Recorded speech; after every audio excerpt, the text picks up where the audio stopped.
সুপ্রিয় দর্শক, আন্তর্জাতিক সম্পর্ক, কূটনীতিক আস্থা এবং কৌশল শেষ কথা। এটা হচ্ছে কূটনীতির অন্যতম ভাষা। কিন্তু যদি একটি সরকার ক্ষমতার মসনদে বসে তার সবচেয়ে বড় আঞ্চলিক মিত্রের সঙ্গে সম্পর্ক নষ্ট করে, যদি দেশের অভ্যন্তরে মৌলবাদী এবং জঙ্গিবাদের শক্তিকে প্রশ্রয় দিয়ে বিদেশি শত্রুদের সঙ্গে গোপন আতাত শুরু করে, তার ফল কি হতে পারে?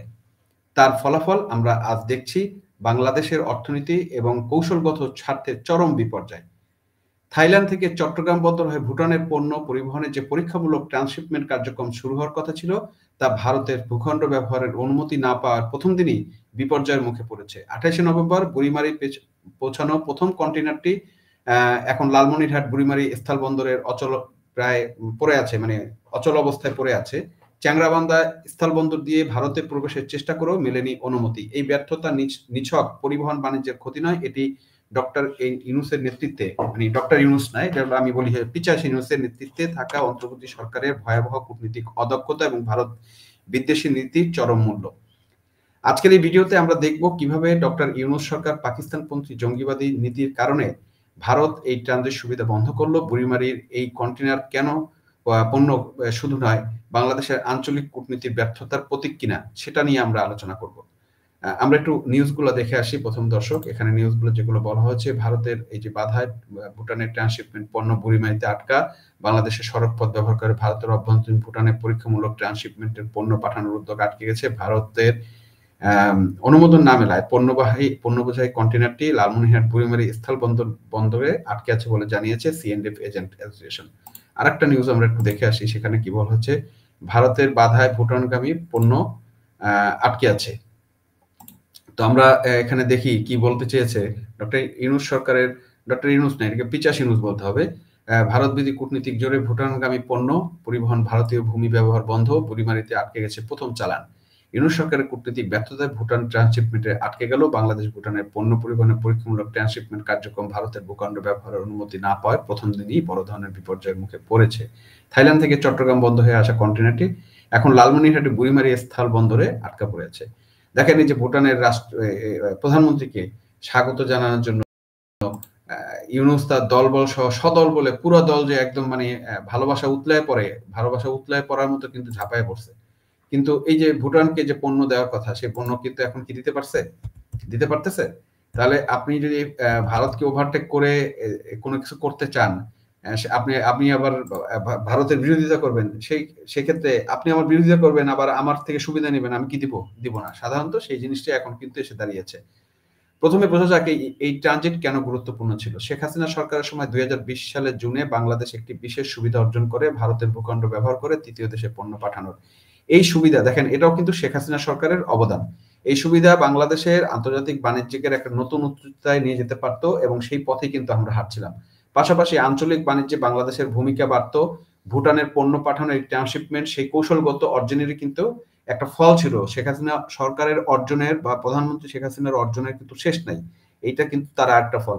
একটা জিনিস, এই শেখ হাসিনার এত কাজের ভিতরে, এই যে তারা বলে ফ্যাসিস্ট, অমুক সমুক, অনেক খারাপ কাজ করছে, কি করছে, কি খারাপ কাজ করছে, এটাই আমি 15 বছরে আমি জানি না আসলে ওরা কি খারাপ কাজ করছে। খালি বলছে খারাপ কাজ করছে, কিন্তু কি খারাপ কাজ করছে এইটা কিন্তু আজ পর্যন্ত ডিসক্লোজ করতে পারেনি। হ্যাঁ, 5ই আগস্টের ঘটনাটা যেটা বলছে, 5ই আগস্টের ঘটনা তো আর এক হাতে তালি বাজে নাই।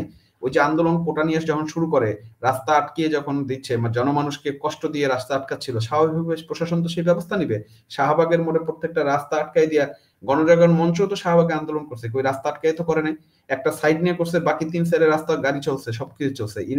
ইউনিভার্সিটি, ইভেন ঢাকা ইউনিভার্সিটি রোডেরও একটা পাশ ব্লক ছিল, মানে জাদুঘরের সাইডটা ব্লক ছিল, আর বাকি সাইডে গাড়ি ঘোড়া চলছে। সেখানে তো কোনোদিন রাস্তা আটকে তারপরে মানুষকে কষ্ট দেওয়া হয়নি। কিন্তু এই কোটা বিরোধীরা প্রথম থেকে কিন্তু জনমানুষকে, বাংলাদেশের মানুষকে কষ্ট দিয়ে তারপর একটা আন্দোলন করার চেষ্টা করছে। যাই হোক, এখন যে মাইর দিছে আবার সেই গেইন নিতেছে, এমন একটা বিষয় দাঁড়ায় গেছে। হ্যাঁ, আমরা এখন এমন রাজনীতির মধ্যে এসে পড়ছি। এখন যেটা হলো দেখেন, 28 নভেম্বরে যে বুড়িমারিতে যেটা ঘটলো, তা একটা চরম কূটনীতিক ট্র্যাজেডি। ভুটান বাংলাদেশের প্রোটোকল অনুযায়ী এপ্রিলের বৈঠকে পরীক্ষামূলক চালান পাঠানোর সিদ্ধান্ত হয়েছিল, কিন্তু কন্টেইনার ভারতে প্রবেশের অনুমতি পেল না। কেন? ভারতীয় কর্তৃপক্ষ আনুষ্ঠানিকভাবে কারণ দেখিয়েছে, তারা বিমানবন্দর এবং বন্দরগুলো জনাকীর্ণ এবং সময়মতো রপ্তানি ব্যাহত হচ্ছে, তাই সাময়িকভাবে এই সিদ্ধান্ত। কিন্তু বন্ধুরা এই কারণটি একটি রাজনৈতিক অজুহাত ছাড়া কিছু না। কারণ গাড়ি যাবে রাস্তা দিয়া। এটা যে একটা অজুহাত সেটা তো আপনি বুঝতে কোনো বাকি না। আমরা তো দুধের শিশু না। আঞ্চলিক বিশেষজ্ঞরা সবাই একমত ট্রানজিট সুবিধা স্থগিত হওয়ার মূল কারণ নিহিত আছে ডক্টর ইউনূসের নেতৃত্বাধীন পিচাস ইউনূসের নেতৃত্বাধীন অন্তর্বর্তী সরকারের ভারত বিদ্বেষী মনোভাব এবং চরম কূটনীতিক অদক্ষতা আঞ্চলিক সম্পর্ক অবনতির মধ্যে। 2024 সালে 8ই আগস্ট থেকে ডক্টর ইউনূসের সরকার দায়িত্ব নেওয়ার পর থেকেই কিন্তু ভারতের প্রতি তাদের প্রকাশ্য যে একটা অবস্থান চরম শীতল এবং ভারতকে হুমকি দেওয়া, সেভেন সিস্টার দেখে নেওয়া, খেয়ে ফেলা, এই ধরনের যে হুমকি ধমকি আপনি দিচ্ছেন এবং স্টিল দিয়ে যাচ্ছেন এবং সাথে সাথে পাকিস্তানে এই যে আইএসআই দের ব্যাপক আনাগোনা বাংলাদেশে, সেটা তো ভারত সরকার মেনে নিবেন, এটা তো ন্যাচারাল। আপনি আমার শত্রুর সাথে যে সম্পর্ক করবেন, সুসম্পর্ক করবেন, চুমাচুমি করবেন, তাহলে আপনাকে আমি আবার সুবিধা দিব, এটা তো হয় না। এই সরকার বিভিন্ন মহল থেকে এমন সব ভারত বিদ্বেষী বক্তব্য এসেছে যা প্রতিবেশী রাষ্ট্রের সুসম্পর্ক বজায় রাখার ক্ষেত্রে চরম ক্ষতিকর। সেটাই পিচাসী ইউনূসরা করছে, জঙ্গিবাদীরা করছে, এখনো করছে। এই 5ই আগস্টের সন্ত্রাসীরা তো সন্ত্রাসী, জুলাই সন্ত্রাসী যারা, তারা তো কন্টিনিউ করে যাচ্ছে। কূটনীতির সবচেয়ে বড় গুরুত্বপূর্ণ হলো গুডউইল বা সদিচ্ছা। শেখ হাসিনা সরকার ভারতের সাথে সে নিরাপত্তা এবং অর্থনৈতিক ইস্যুতে দীর্ঘমেয়াদী আস্থা এবং সদিচ্ছা তৈরি করতে সক্ষম হয়েছিল এবং এই সক্ষম হয়েছে, পরীক্ষা দিছে, তারপরে না ভারত তাদেরকে জায়গা ব্যবহার করার সুযোগ দিচ্ছে। কারণ ভারতের তো নিরাপত্তা ইস্যুটা একটা বড় ইস্যু ভারতের জন্য, কারণ ভারতের চারদিকে, একদিকে চীন, একদিকে পাকিস্তান, বাকি দিকে তো তাকে সতর্ক থাকতেই হবে। কিন্তু এই যে পিচাস ইউনূস সরকার ক্ষমতা আসার পর থেকে সেই আস্থা মুহূর্তেই ভেঙে দিয়েছে। যখন একটি সরকার প্রকাশ্যে তার বৃহত্তর প্রতিবেশীর বিরুদ্ধে নেতিবাচক অবস্থান নেয়, তখন সেই প্রতিবেশীর কাছ থেকে কিন্তু ট্রান্সশিপমেন্টের মতো কৌশলগত যে সুবিধা, সেটা পাওয়ার আশা করা এটা বোকামি ছাড়া আর কিছুই হতে পারে কি ভাই? পারে না। এই সুবিধা ভারত দিয়েছিল সদিচ্ছার ভিত্তিতে, কোনো কঠোর চুক্তির বাধ্যবাধকতা হিসেবে না। আর এই সদিচ্ছার অভাবেই আজ বুড়িমারিতে এই মানে ট্রাক যাওয়া বন্ধ বা ট্রান্সশিপমেন্ট বন্ধ। এই কূটনীতিক ব্যর্থতার সঙ্গে পিচাস ইউনূস সরকারের পাকিস্তানপন্থী এবং জঙ্গিবাদী শক্তিতে প্রশ্রয় দেওয়া নীতি সরাসরি কিন্তু এটার এফেক্টটা পড়ছে। এই যে নীতিটা, ভারত কেন হঠাৎ এই ট্রানজিট সুবিধা স্থগিত করলো? ভারত দেখছে যে পিচাস ইউনূস সরকার আভ্যন্তরীণ রাজনীতিতে মৌলবাদী শক্তি এবং জামাতের মতো সংগঠনগুলোকে চরমভাবে প্রশ্রয় দিচ্ছে। এর পাশাপাশি সাম্প্রতিক গোয়েন্দা রিপোর্টগুলো কি বলছে? যে রিপোর্টগুলো বলছে সেটা হচ্ছে পাকিস্তান সামরিক বাহিনী এবং আইএসআই তৎপরতা। কি হচ্ছে তৎপরতা? যে ভারতীয় সেনাপ্রধান জেনারেল উপেন্দ্র ত্রিবেদী কিন্তু এই প্রকাশ্যে সেদিন বলছে যে পাকিস্তানের সেনা, আইএসআই কর্মকর্তা বাংলাদেশে ভারত সীমান্তবর্তী চিকেন নেক্স এলাকায় সফর করেছে। আরেকটা জিনিস হচ্ছে জঙ্গিবাদের যে উত্থান দেশে, দেশে যে অভ্যন্তরীণ হুজি হতে শুরু করে, মানে হরকতুল জিহাদ, আল ইসলামিক, তারপরে হচ্ছে ইসলাম শীর্ষ নেতা এই যে শমশের খানের এর ভিতরে পাকিস্তান আমাদের চট্টগ্রাম সফর করে যাওয়া এবং সেখানে জামাত এবং হেফাজত নেতাদের সাথে যে বৈঠক করা, এগুলো তো একটা রিপোর্ট, এগুলো তো এক একটা ঘটনা। তারপরে সন্ত্রাসীর যে আশ্রয়স্থল, কোথায় সন্ত্রাসীর আশ্রয়স্থল হচ্ছে এই সারা বাংলাদেশে বিভিন্ন জায়গায়। ঢাকার এই যে বিহারি ক্যাম্পগুলো আমরা আগের ভিডিওতে বা বললাম যে বিহারি ক্যাম্পে বিএনপি সম্মত গং বা জামাতের সমর্থিত যে গংরা, যারা পাকিস্তানপন্থী বা যা বিহারি গুলো মানে পাকিস্তানপন্থী, তারা স্টিল এখনো পাকিস্তান নাগরিক হিসেবে কিন্তু এখানে বিহারি ক্যাম্পে আছে। সুতরাং এরা মিলে যে বাংলাদেশকে একটা সন্ত্রাসী রাষ্ট্র বা ধ্বংসের চরম সীমানায় নিয়ে যাচ্ছে, তার ফলাফল কিন্তু এটা। ভারত সরকার পুরো পরিস্থিতিকে একটি নিরাপত্তা ঝুঁকি হিসেবে দেখছে। যখন তারা দেখছে যে একটি দেশের সরকার তাদের চিরশত্রু পাকিস্তানের গোয়েন্দা সংস্থা আইএসআই কে কভার অপারেশনের সুযোগ দিচ্ছে, যখন দেশের অভ্যন্তরে জঙ্গিবাদ মাথাচাড়া দিচ্ছে, তখন কি ভারত বাংলাদেশকে তার ভূখণ্ড ব্যবহার করে দিয়ে ট্রান্সশিপমেন্টের মতো কৌশলগত সুযোগ দিবে বলেন? ভারত হয়তো ভাবছে এই ট্রান্সশিপমেন্ট রুটের আড়ালে যদি অস্ত্র বা জঙ্গি সামগ্রী পাচার হয়, তবে এর দায় কে নিবে? বুড়িমারির এই তালা বা এই যে বন্ধ আসলে ভারতের নিরাপত্তা উদ্বেগের বহিঃপ্রকাশ।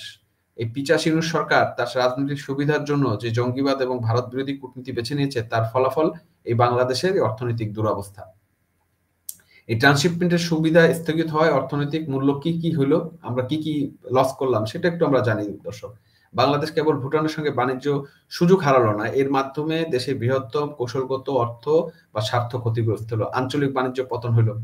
আঞ্চলিক বাণিজ্যের মধ্যে কি এই সুবিধাটি আমাদের উত্তর পূর্ব ভারত এবং নেপালের সঙ্গে বাণিজ্যিক রুট খোলার প্রাথমিক ধাপ ছিল। বুড়িমারি এই অচল অবস্থা কিন্তু সেই সম্ভাবনাকে একদম মেরে ফেললো।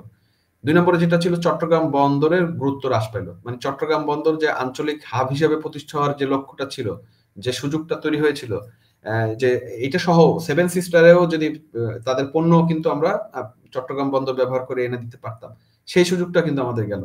তারপর আন্তর্জাতিক ইমেজের ক্ষতি হলো। কি ক্ষতি হলো? আমাদের দেশের মতো একটি উদীয়মান অর্থনীতির জন্য এই ধরনের কূটনীতিক ব্যর্থতা তার আন্তর্জাতিক বাণিজ্য ইমেজকে ক্ষুণ্ণ করে। তার মানে এই যে আমাদেরকে আর কিন্তু বিশ্ববাসী এই যে আমাদের ব্যবসার জন্য বিশ্বাস করবে না, এবং চট্টগ্রাম বন্দর বা বাংলাদেশের ভূমি ব্যবহার করে যে আরেকটা দেশে পণ্য যাওয়ার যে রুট, সেটাকে কিন্তু আর বিশ্বাস করবে না।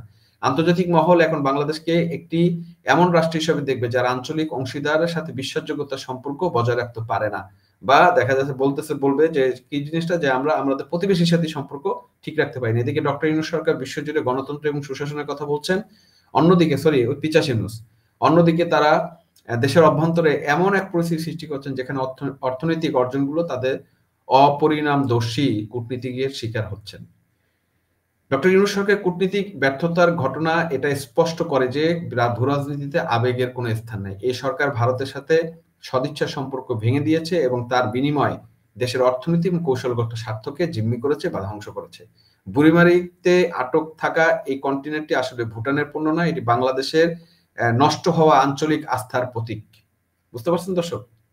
মানে ভুটানের সাথে এই যে বাংলাদেশের যে নষ্ট হওয়া যে আঞ্চলিক আস্থা, মানে আমাদের এই অঞ্চলে যে আমাদের একটা আস্থাবাদী দেশ হবো, সেটা যে নষ্ট হয়ে গেল, এটা কিন্তু তার দিচ্ছে, নিদর্শন দিচ্ছে। যতক্ষণ না এই পিচাস ইউনূস সরকার তার ভারত বিদ্বেষী অবস্থান পরিবর্তন করছে এবং দেশের অভ্যন্তরীণ মৌলবাদ, জঙ্গিবাদকে শক্তিতে বা শক্তিগুলোকে কঠোর হাতে দমন না করছে বা এগুলো নির্মূল না করছে, ততদিন পর্যন্ত এই অর্থনৈতিক কৌশলগত বিপর্যয় চলতে থাকবে। আমরা খোবলা হতে থাকবো, আমরা ধ্বংসপ্রাপ্ত হতে থাকবো, আমরা তলাবিহীন ঝুড়িতে পরিণত হবে এবং আমরা আবার একটা ফকিন্নি রাষ্ট্রতে পরিণত হবো। ওই পাকিস্তান, ওই যে তার বাবার দেশ পাকিস্তানের মতো ভিক্ষার থালা নিয়ে ঘুরবো আর কি। জাতীয় স্বার্থে কথা মাথায় রেখে এই সরকারের উচিত ছিল কি বিদেশ নীতি পুনর্বিবেচনা করা এবং ভারতের সাথে অবশ্যই একটা সম্পর্ক ঠিক রাখা, এবং সেইটা তারা পারে নাই। সুতরাং এর ফলাফল আমাদেরকে ভোগ করতে হবে। দর্শক, আপনি কি মনে করেন? আপনার মতামত জানাবেন। এই অচলাবস্থা করতে আসলে কি করা উচিত, সেটা যদি আপনার পরামর্শ থাকে সেটা দিবেন। আমাদের ভিডিওটি যদি ভালো লাগে তবে শেয়ার করবেন, দর্শকদের কাছে পৌঁছে দিবেন, এবং ইনশাআল্লাহ পরবর্তীতে অন্য কোনো ভালো নতুন ভিডিও নিয়ে বা অন্য কোনো চাঞ্চল্যকর তথ্য নিয়ে আপনাদের সামনে হাজির হব। আজকে এ পর্যন্তই। ধন্যবাদ। খোদা হাফেজ।